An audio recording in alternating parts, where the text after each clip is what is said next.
Hi guys, this is the story of my abusive mother-in-law and my useless husband who didn't even bother to protect me. I'll be using fake names in my story since I don't want to be identified. Sharing my story is one thing, but handling real-life drama is another, so I don't want anyone to find me. Let's say my name is Peyton. Grant is my husband, and Joanie is my mother-in-law. There's also my grandma, Lily, who is the sole reason why I'm still alive today. Let me tell you from the beginning. Grant was more or less a good boyfriend to me. I was completely in love with him and ready to marry him, so when he proposed to me, I immediately said yes. But my life completely changed after that. Grant suddenly started to show lots of red flags. I discovered that he and his mother are extremely close, and his mother essentially controlled him. It was Joanne who first started to create problems. She was living with us and mooching off her son. One day, she just walked in with some papers and said, "Peyton, you need to come and sign these papers. The faster you do it, the better for you." "What are those papers, Joanne?" "This is an ironclad prenup that you both need to sign.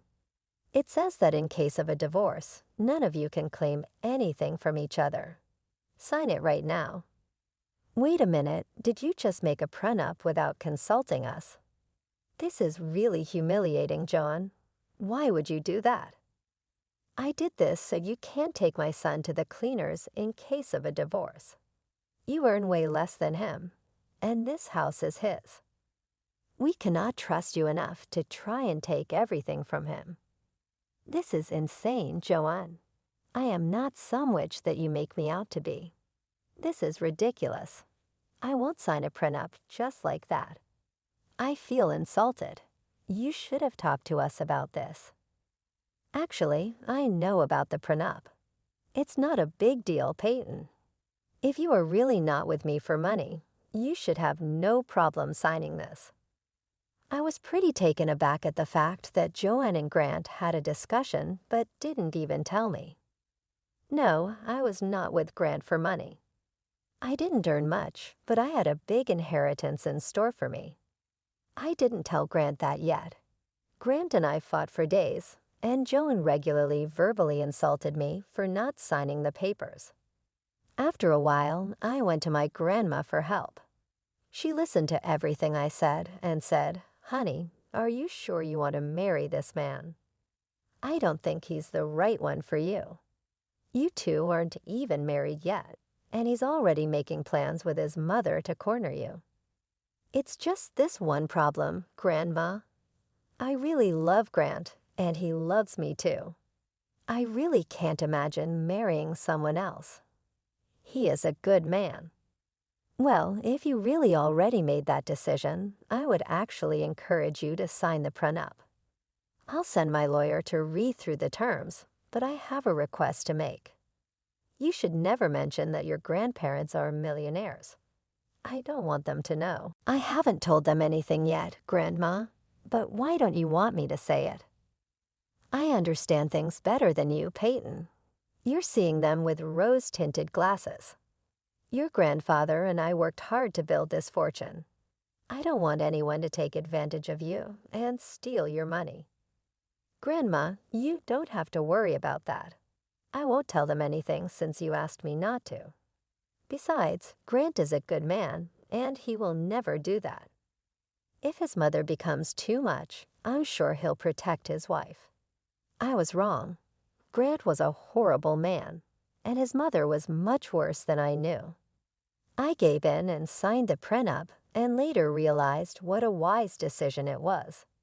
As soon as we got married, Joey started to abuse me regularly. Even after signing the prenup, she verbally and sometimes physically abused me. I'm too ashamed to speak of the things she did, but I will mention one incident. This incident is important because it was the turning point of my marriage. One day, when I was home after work, Jonah came storming into my room with a smirk on her face. She handed me a big bag of clothes and demanded that I wash them. I didn't protest because I was used to this behavior. I knew that if I refused to do it, she would tell Grant, and then the two would verbally abuse me. It was a routine, so I picked up the heavy bag even though it was hard for me. While I was going down the hall, Joan tripped me and I fell. I hurt my ankle and screamed out in pain. Joan laughed at me and left. After putting an ice pack on my ankle, I called Grant. Grant, I fell down and hurt my ankle. Your mother tripped me today. I have taken her abuse for a long time now.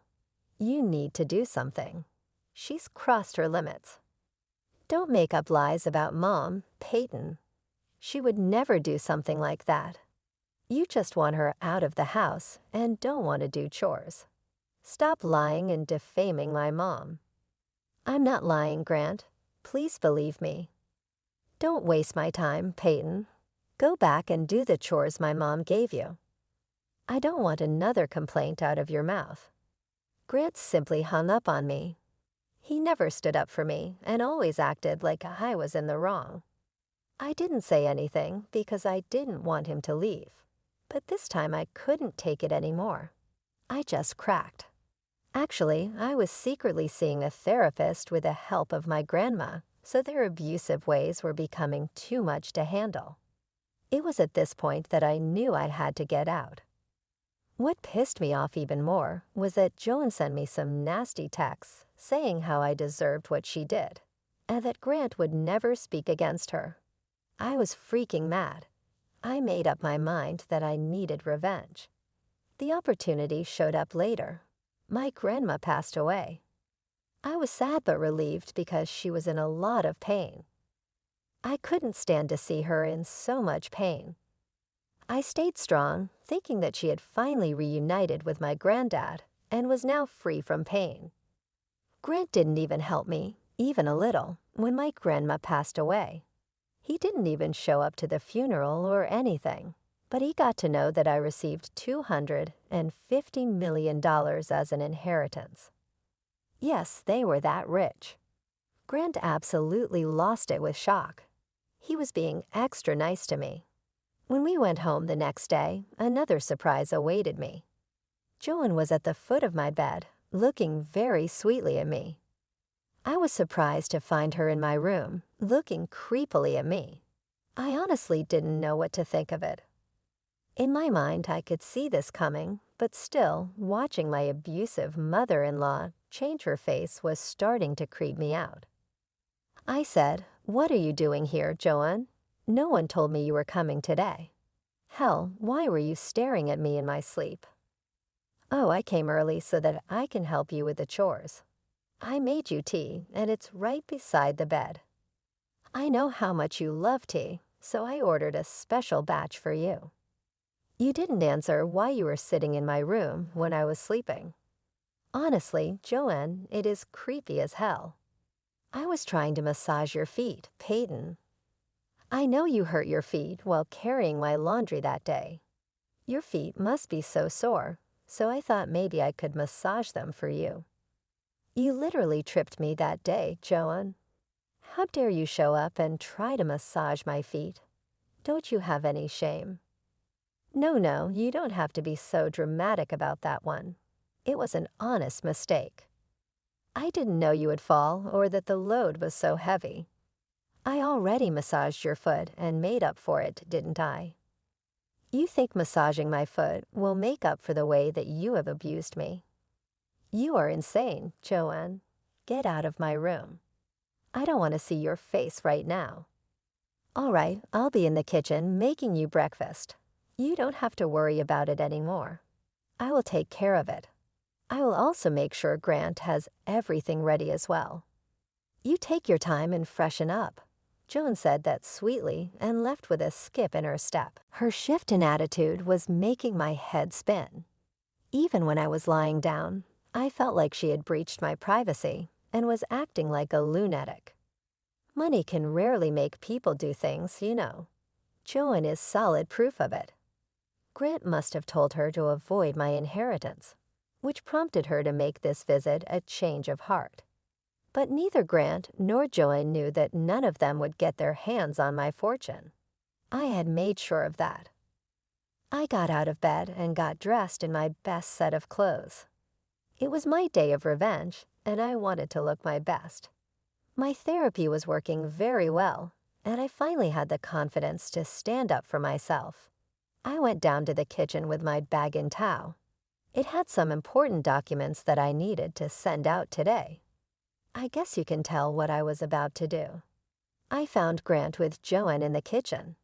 They both looked very happy and were whispering something to each other. When they saw me, their smiles just became 2 times wider. Grant drew the chair out for me while Joanne sat about fixing me a plate. I said, "Why did you make breakfast today?" "I would have done it by myself. You didn't have to trouble yourself with it. Grant hates it when you do something in this house." "What nonsense." "I'm happy to do this for you, Peyton." "It's not a big deal," Joan replied. "Yes, it's just breakfast. My mom can do this for you. You don't have to worry about any kind of work from now on. Once we sell the house and buy a mansion, I'll look for a housekeeper. Till then, my mother can look after all the chores. I'll help her out too. You think buying my medicines is a waste of money, but suddenly hiring a housekeeper is cheap for you. Also, how do you plan to buy a mansion? Been robbing a bank recently? Don't be ridiculous. We have plenty of money to do everything now. You just got a huge inheritance from your grandmother." Yes, Grant is right. Finally, we are millionaires now. We don't have to worry about money anymore. Your inheritance would be enough to last us a lifetime. We can do whatever we want now, Joan chimed in. Yeah, I've been thinking about quitting my job. I was getting burnt out at this place anyway. Maybe we can take a vacation and have some fun. What do you say? Grant added. I started to laugh very loudly at what they said. I couldn't believe my ears. It has been like 1 day since I received my inheritance, and these two have already started to make plans. They really think that I would just hand them over the money and let them do what they want. 1 day of fake good behavior was supposed to wash away years of abuse that I suffered at the hands of my husband and mother-in-law. Joanne and Grant looked a little uncomfortable with my laughter and were trying to look away. Their own plans may have sounded just ridiculous to them too, since they held on to the hope that I would magically forgive them. After laughing for a few seconds, I said, "My God, it's been like 1 day since I got my inheritance. Look how drastically you have changed your tunes. Money does make a difference, doesn't it? Let's not remember the old days now. We had no idea you had such good luck coming your way. We would have treated you better if we knew," Grant said. Yeah, you shouldn't be hiding things from your husband and in-laws, Peyton. That was very sneaky of you. Anyway, what should we do with so much money? I was thinking of a house in the Caribbean. Don't just say house. Say mansion or villa.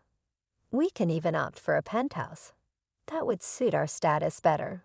We are millionaires after all. All my friends would be so jealous of me, Joan added. I listened to their banter and then casually took out the documents that I was hiding in my folder. Joan and Grant looked expectantly at me, as if I was giving them papers saying all the money was theirs now. But they were in for a shock. I held the papers in hand and said, I would like to correct you there, guys. We are not millionaires. I am a millionaire now. The money is mine, and I got it as my inheritance. Yes, you did get the money, but we share everything. We are married, after all, so you should be sharing your money with me, Grant said. Yes, and as your mother-in-law and only surviving family right now, you should share the money with me as well. We are family, after all. You are my daughter as much as Grant is my son, Joan said. It's ironic how I have suddenly become your daughter, Joan. Till about yesterday, I was just the witch your son married. Anyway, you shouldn't get so carried away. We won't be family anymore, not that we were ever family anyway. What do you mean, Peyton? I'm your mother-in-law, so I am family. How would you be my mother-in-law when I won't be married to your son anymore? If Grant loses his husband's title, you'll be less than nothing to me. What is the meaning of this, Peyton? Why won't I be your husband anymore? What is going on?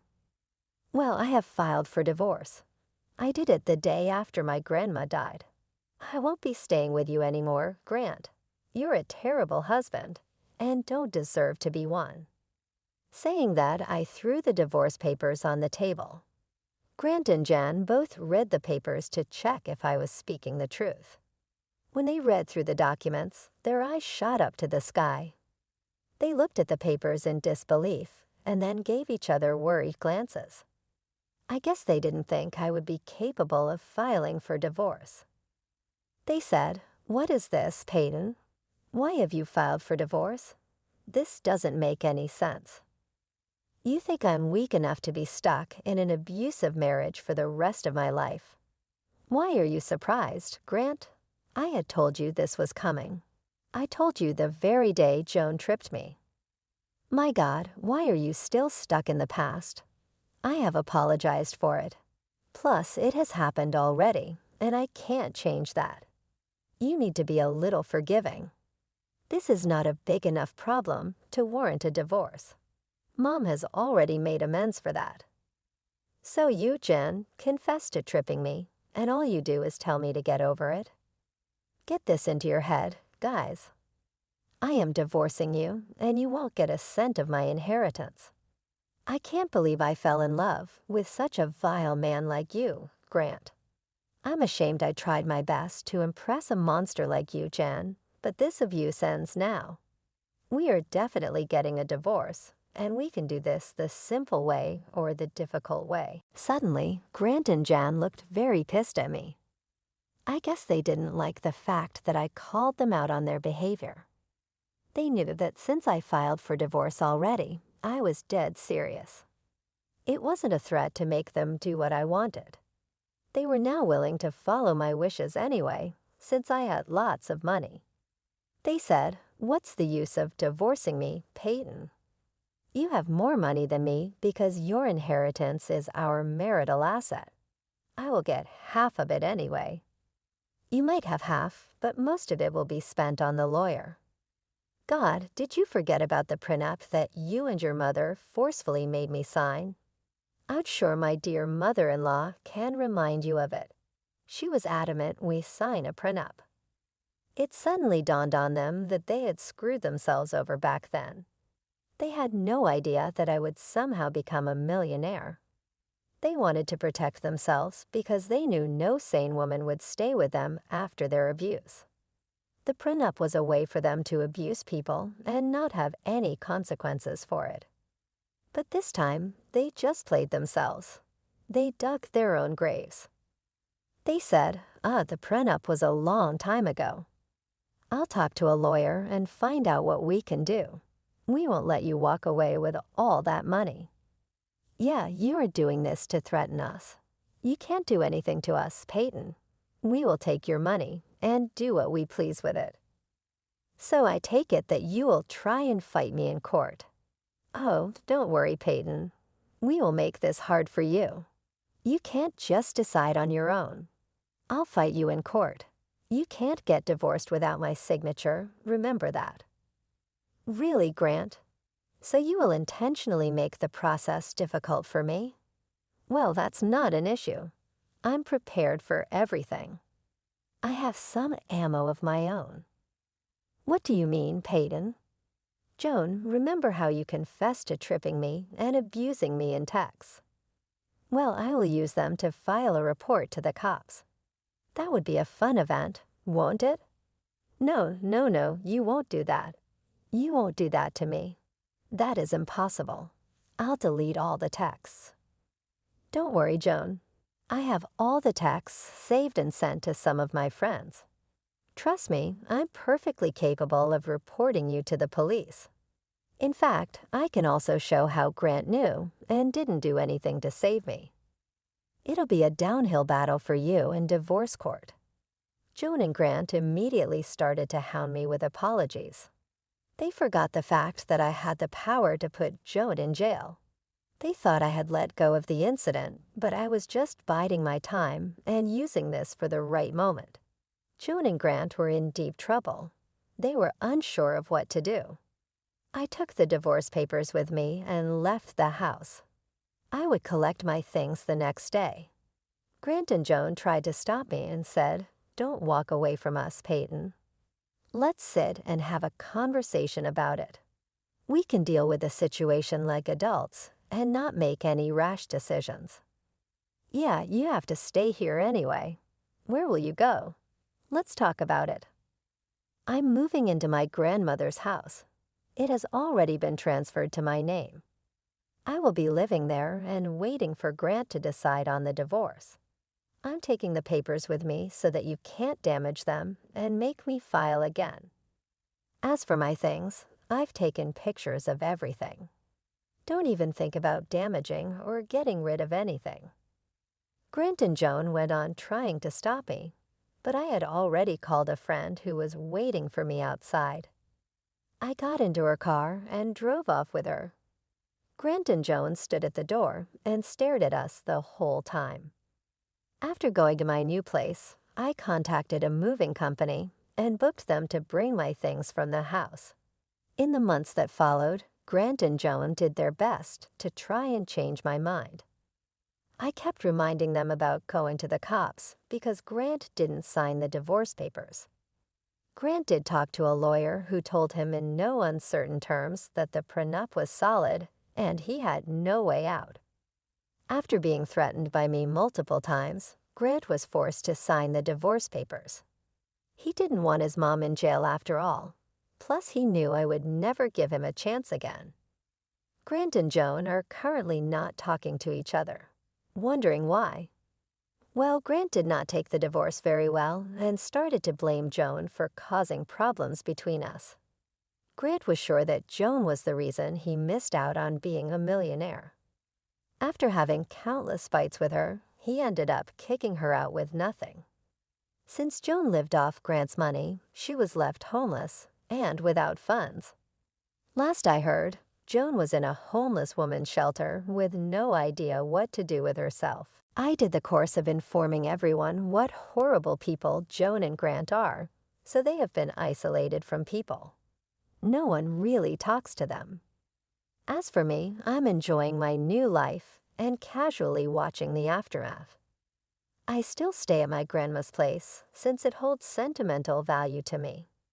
From my inheritance, I have donated some money to women's help centers and plan on doing more for them. The rest of the money has been invested and secured for my future family. I still work at my old job since I don't want to sit idle. Life is good so far, and I'm hopeful I will meet someone who deserves me.